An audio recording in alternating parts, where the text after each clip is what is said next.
Will a new criminal code impact tourist drinking in Indonesia? And the PeduliLindungi app is back with a new function. Stay tuned for details.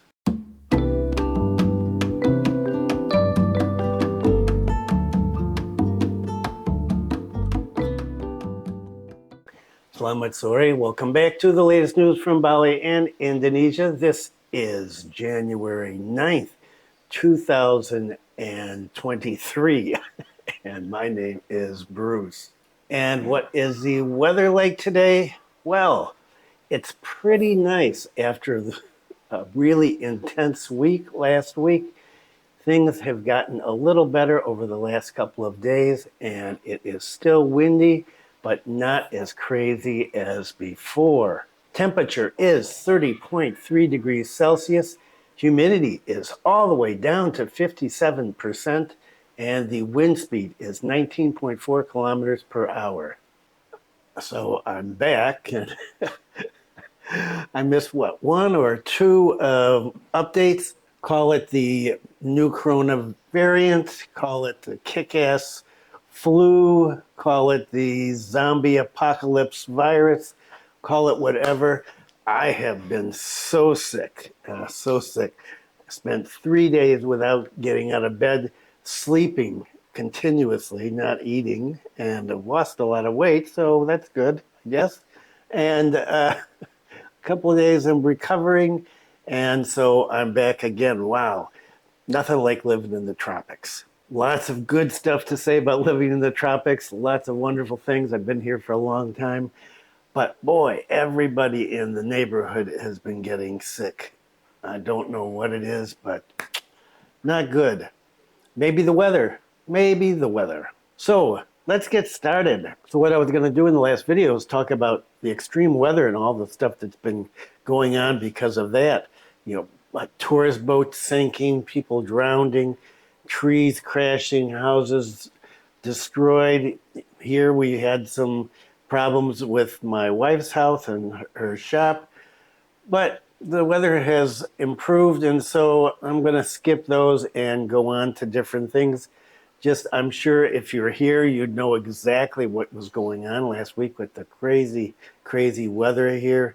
And if you're not here, well, you probably read about all the problems that Bali had because of the weather. Not just Bali, Indonesia, and all over the world, still going on.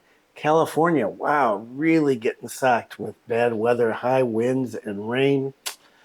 Okay, but let's get on with the first story. And what is that? Criminal liability for RI, bar operators, RI, Republic Indonesia. A new article in Indonesia's revised criminal code should give pause to bar and nightclub operators. Under the new law, bartenders and service staff, and by extension, their employers, can be held criminally responsible for serving drinks to customers who are intoxicated and should have been refused further service. You may hear a lot of crying during this video. I have kittens who are just at the stage where they're out walking around and they're looking for their mother. Service staff in their places of employment discovered to continually serve drunk customers more alcoholic beverages may be subject to criminal prosecution and jail terms of multiple years. Among the stipulations of the Article 424 of the just passed, well, it was passed last month.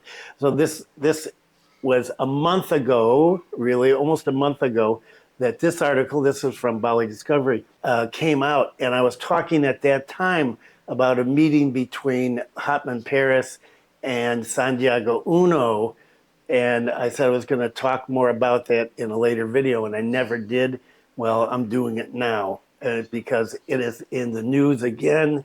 And a lot of foreigners, of course, get really wound up about this stuff. Remember, this does not take effect for 3 years. So among the stipulations, persons found guilty of selling or serving intoxicating drinks to someone already intoxicated can be fined and imprisoned for a maximum period of 1 year. Persons found guilty of using violence and the threat of violence to compel someone to drink or consume an intoxicating substance can be fined and imprisoned for 3 years. Persons found guilty of selling or serving intoxicating drinks to children can be fined and imprisoned for a maximum period of 2 years. If anyone provides intoxicating beverages or substances that result in serious injury to the user or others, they can be fined and imprisoned for a maximum period of 5 years. If anyone serves the intoxicating beverages or substances described above, the use of which results in the death of a user or others, they can be imprisoned for a maximum of 7 years. If the serving of intoxicating beverages to inebriated individuals, to minor children, or forcing the consumption of these items is done by an employee as part of their assigned duty, the operating license of the company can be revoked. The new Indonesian law reflects the situation in many countries that hold bars and entertainment establishments legally responsible if they knowingly continue to serve someone already intoxicated. And as is said, you see this in a lot of places. It's been going on in the US for quite some time now. And in social media talks about this. Who's going to make a decision? Who makes the decision? The bartender makes the decision. They say, you've had enough, sorry. That's it, cutting you off.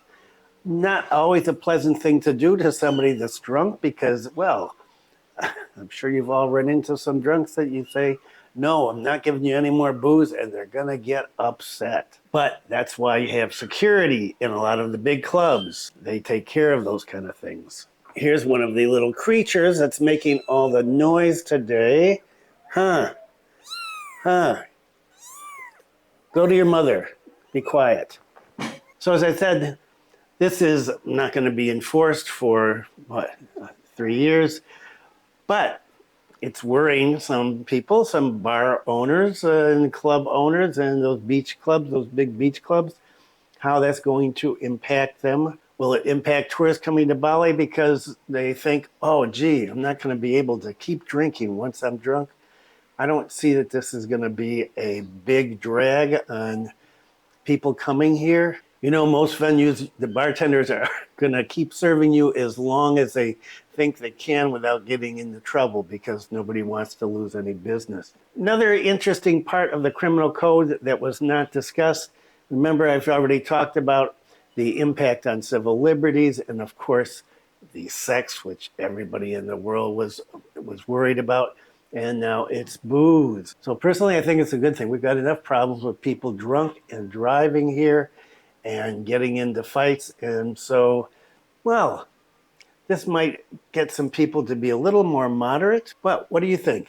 And the second major story, PeduliLindungi, my favorite old app. You remember PeduliLindungi was released with great fanfare and everybody had to have it and you couldn't get into the country without it. And foreigners couldn't get it to work when they were back at home and they got here and they worried, I'm not going to get in. And there was just this big fuss and, well, everything was taken care of on entry. And then it was going to be used to get into bars and restaurants and tourist venues and malls and government offices. And, well, was it? As I've said before, I've used it twice. I saw that as kind of, well, it was nice to have my vaccination stuff in one place. I could show it if I needed to, but it was really never something that I needed to do. Well, now, PeduliLindungi app is going to have a new function, not just for COVID-19 tracing, government to upgrade PeduliLindungi. So the government's planning to upgrade the COVID-19 tracing app PeduliLindungi into a more comprehensive citizen health app that also stores patients' medical records and is linked to all healthcare facilities across the country. Now, according to this article, scanning barcodes with the PeduliLindungi before entering public premises has become a daily routine for most Indonesians. Where? Maybe in Jakarta, maybe in Surabaya. I don't know. Anybody watching this channel from Jakarta, Surabaya, some place where you've had to use PeduliLindungi to get into things as a daily routine? Health Minister Pak Budi said recently that the PeduliLindungi app is one of the world's largest health apps after amassing more than 104 million downloads. The ministry data showed that the app helped prevent COVID-19 transmissions from more than 626,000 people. Interesting. In early 2022, the app could record more than 30 4 million check-ins a week. So what about this update? According to the minister, the Citizen Health app is part of Indonesia's master plan of integrating all healthcare data into a single platform called Satu Sehat, which translates as One Health. All healthcare facilities must be connected to Satu Sehat system by the end of 2023, he said. If a person takes a test in a lab, they will have the results sent to the Citizen Health app, which will be launched when they upgrade PeduliLindungi. So this is an enhanced version of PeduliLindungi that will become part of the Satu Sehat system. It will collect CT scan results, medicine purchases, etc. The data will belong to each individual patient. All the time, their medical records have been stored in respective healthcare facilities. So if, for example, like me, I use 3 different hospitals. So I've got MRI scans down in Denpasar. I've got X-rays here in Singaraja. In one hospital, I've got X-rays in another hospital. I'm getting my eyes done at another hospital. This will integrate all this. All this will be available in one place so that when you go somewhere, you can show, like, because I've had 2 strokes, which I mentioned before, I could show that data. Let's say that there's a neurologist that I find here that I could see if I needed to.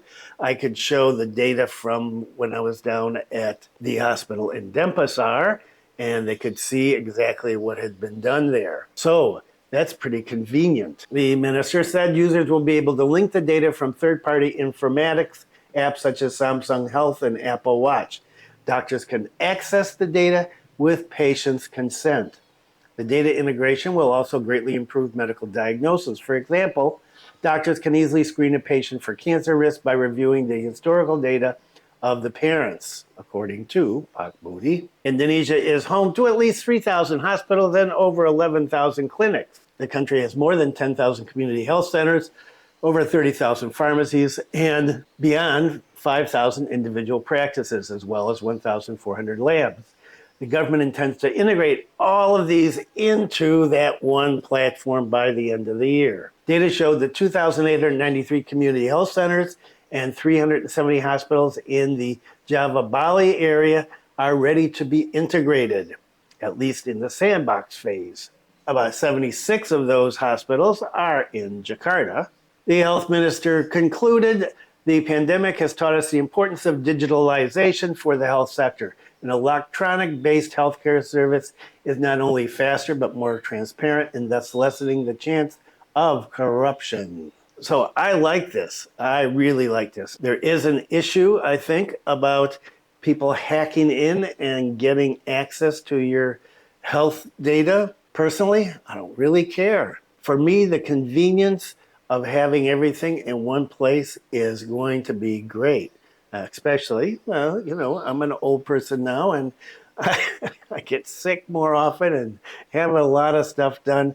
And so having all this there on my phone and being able to have the doctor access it, wow, I think that is going to make things a lot easier for me and my wife and my kids and grandkids who have to worry about us old folks in the future. So what do you think about this? And what about the economy? Right, a lot of grim news coming out about recession coming around globally. Well, according to the finance minister, Sri Mulyani, she says Indonesia will not fall into recession. Despite the prospect of escalating national political tensions ahead of the general elections, which are in 2024, and economic suffering among global powers, which have become Indonesia's biggest trading partner. The IMF head has warned that a third of countries in the world will be in recession this year because of the war in Ukraine, inflation hikes, soaring interest rates, and the continued COVID-19 pandemic in China. Minister Sri said, "We won't be included in that 1/3 of countries, God willing. I have repeatedly said that our economy is recovering strongly until the 3rd quarter of last year, and most likely in the 4th quarter as well. Projected growth was 5%. So throughout 2022, the national economic growth will top 5%. So She is bullish on Indonesia. She said Indonesia is entering a very interesting and challenging period because of all the political candidates and parties gearing up for the 2024 election. The monumental event when all members of the legislatures, mayors, district heads, governors, and president will be elected in the same year for the first time in history in Indonesia. We'll have a major political agenda this year, she said, that will escalate tension, not to mention extraordinary global economic challenges. However, Indonesia will avoid falling into recession. And so let's hope she's right. Okay, there's a lot of talk on the internet, especially, well, on the expat channels that I follow, expat and tourist channels, about the end of the public mobility restrictions, PPKM, and people are really misinterpreting that. It does not mean you can come into Indonesia without getting vaccinated. It does not mean that government is declaring that the pandemic is over. It's just saying that the public mobility restrictions have been revoked. Luhut on PPKM, health emergency still in effect. Coordinating Minister for Maritime Affairs and Investment, Pak Luhut, stated that COVID-19 vaccination activities should not be lessened, let alone stopped after public mobility restrictions were revoked. The availability of medicine and vitamins, he added, must also be guaranteed during the transition from a pandemic to an endemic. Pak Luhut further emphasized that the public health emergency status and COVID-19 national disaster are still in effect as this is a global condition. The government is preparing a strategy to prevent a spike in cases if a new variant emerges. At present, there are 17 whole genome sequencing laboratory networks that can gather information on how to deal with these new variants. The government will also measure community resilience every 6 months and prepare a booklet to assist them in taking action if there are new cases. The COVID-19 curd policy was revoked after taking into account the control conditions of the pandemic, a high level of immunity, 95.8%, readiness for better health capacities, and a fast economic recovery. The health minister, Pak Budi, who I just talked about, reminded the public not to get too euphoric with the revocation of the PPKM policy, which is part of the government's transition strategy from a pandemic to an endemic. And Pak Budi added, we suggest people continue to exercise health protocols, limit activities in crowds, keep wearing masks, wash hands regularly, revaccinate every 6 months, and so on. Interesting. Now, there is an article which I put somewhere, I don't know, and it was talking about Pak Jokowi, President Jokowi, wandering around without a mask on now. And today there was an article about the president going to Prambanan with his grandkids, I guess to teach them some Indonesian history, and he didn't have a mask on again. So if the president is out wandering around not wearing masks, is that setting the example for the rest of us? Should we be wearing masks if the president doesn't think that it's necessary to wear a mask? Pak Luhut says, and Pak Budi and everybody else from the government says, don't get too crazy. Remember, we still have this pandemic that's going on, but President Jokowi's wandering around without a mask, and so I'm going to be comfortable wandering around without my mask too. And some more flights from Australia to Bali. Good news for the Aussies. Batik Air offers daily flights connecting Bali to Sydney and Melbourne. So those started on January 6th, a couple of days ago. The air carrier spokesperson said that the inaugural round-trip flight on Thursday, the other day, carried a total of 278 passengers. The flight from Sydney to Bali had 138 passengers, and from Melbourne to Bali, there was 140 passengers. The Bali, Australia, Bali regular flight utilizes a Boeing 737-800NG, which accommodates 12 business class seats and 150 economy seats. The spokesperson assured that the aircraft uses the latest generation and has just been delivered by the aircraft manufacturer. I guess that means it's going to be safe. The subsidiary of low-cost carrier Lion Air Group, which is not really popular with lots of people, says flight schedules are available every day or 7 days each week. Anybody taking the Batik flights from Aussie to here? Leave a comment. How do you like it? Okay, and more on rabies, and this time rabies down in the tourist area, not up here in PeduliLindungi. 2 foreign tourists bitten by dogs. Kuta threatened to become a rabies red zone. Head of Animal Health Division of the Badung Regency Agriculture and Food Service, Gede Asrama, said that the case of a rabid dog bite in Legian late last year, that was in December, made the Kuta district enter into the rabies zone. So if somebody gets bitten by a rabid dog, that zone becomes a rabies zone. It is known that 2 out of 4 people bitten by rabid dogs in Legian were foreign tourists. According to Pak Asrama, it's necessary to look at the next 6 months to a year to make sure there are no more rabies-positive dog bite cases. He said, we're monitoring. If there are no more bites from a rabid dog in 6 months or a year, then we go back to a green zone. He explained that the administration of rabies vaccines to dogs in Legian had actually started in all Banjars in 2022. Even so, he said, the vaccination treatment was only 73% of the dog population in Legian. Meanwhile, based on the team's investigation, it's estimated that there's 80 stray dogs in Legian. This year, he said, we are allocating vaccines to continue the vaccination. We're coordinating with the Legian Lura, and what we prioritize is handling stray dogs that have the potential to bite tourists. These are on the beach and the streets of Legian. And one more article on rabies and dogs in Legian. Often chasing tourists in Legian, stray dogs will be relocated. That's a lot better than being eliminated. The presence of stray dogs in the tourist area of Legian, Kuta district, Badung, and its surroundings is considered to be disturbing to tourists. In addition to threatening the safety of travelers, the rise of these homeless dogs is also seen as disrupting the aesthetics of Kuta as a world tourist destination. Lots of wild dogs are still found in the beach area, starting from Legian to Kuta. In fact, some foreign tourists who were walking around were barked at and chased by dogs until they were scared.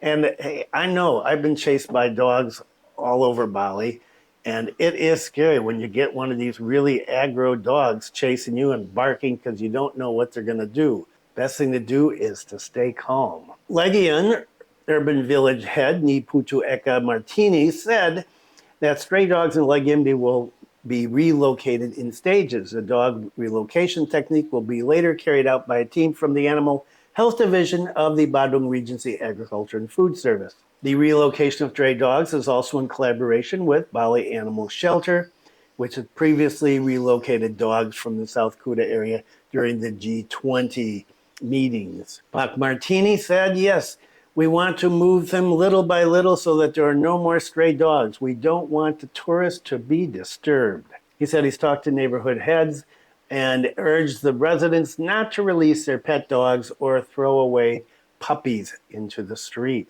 He said there should be no more incidents of tourists being chased by dogs until they bite. This is very troubling, damaging the image of Bali tourism. Separately, Tio from Bali Rus said that the handling of stray dogs in Legian is carried out by moving them to animal shelters. Handling is carried out in stages, starting from the areas most crowded with tourists.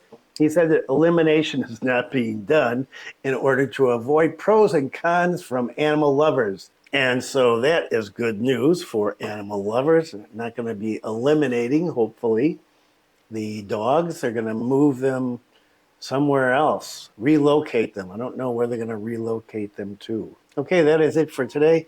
No big news on tourist visas. There's been a couple of articles talking about there's not been a mad rush to get the second home visas, but it's only been out for a little while. Personally, do I think that there are going to be a lot of people that are going to want these?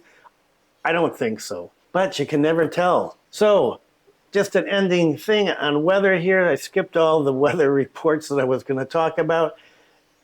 If the high winds come back again, we had winds up to 81 kilometers per hour going on here.